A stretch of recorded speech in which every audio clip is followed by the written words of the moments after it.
पावसाळा सुरू झाला की मार्केटमध्ये आपल्याला रानभाज्या दिसतात। या चवीला तर चांगल्या लागतातच, पण यांच्या सेवनाने आरोग्याला देखील भरपूर फायदे होतात। तुम्ही देखील मार्केटमध्ये ही भाजी पाहिली असेल। श्रावण सुरू झाला की ही भाजी मार्केटमध्ये येते। याला आम्ही करटुले म्हणतो, काही जण याला रानकारले देखील म्हणतात। तुमच्या भागात याला काय म्हणतात ते मला कमेंट सेक्शन मध्ये नक्की सांगा। ही भाजी खायला तर अतिशय चविष्ट लागते, पण याला साफ करण्याची पद्धत ही खूप किचकट आहे। याच्या अंगावर थोडे छोटेसे काटे असल्यामुळे आणि ही भाजी पावसाळ्यात येत असल्यामुळे चिखलात मळून याच्यावर खूप चिखल जमा झालेला असतो आणि काट्यांमध्ये अडकलेला तो चिखल फक्त धुवून जात नाही। त्यामुळे मी अशी ट्रिक वापरते। जुना टूथब्रश घ्यायचा आहे आपल्याला, त्याला पाण्यात टाकून व्यवस्थित आपल्याला हे करटुरे या ब्रशच्या साहाय्याने व्यवस्थित स्वच्छ करून घ्यायचे आहेत। तर महत्त्वाचा प्रश्न, या भाजीतून आपल्याला काय मिळते? या भाजीमधून आपल्याला इसेन्शियल न्यूट्रिएंट्स, मिनरल्स, व्हिटॅमिन्स हे सगळे मिळते। याच्यामधून vitamin A, C, K, H, D, copper, magnesium, sodium, zinc, iron, carbohydrates, protein, fibre अशी ही न्यूट्रिएंट्सचा पॉवर पॅक असलेली करटुल्याची भाजी तर तुम्ही नक्की खाऊन बघा। मार्केटमध्ये दिसली तर नक्की घरी घेऊन या।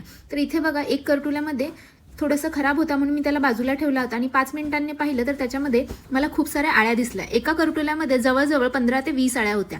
याच्यामध्ये तुम्ही बघू शकता त्या आळ्या कशा इकडून तिकडे मूव्ह होत आहेत। त्यामुळे भाजी कट करताना व्यवस्थित लक्ष देऊन बघा। आळ्या वगैरे दिसल्या तर तो भाग कट करून न टाकता ते पूर्ण करटुलच आपण घेऊ नये।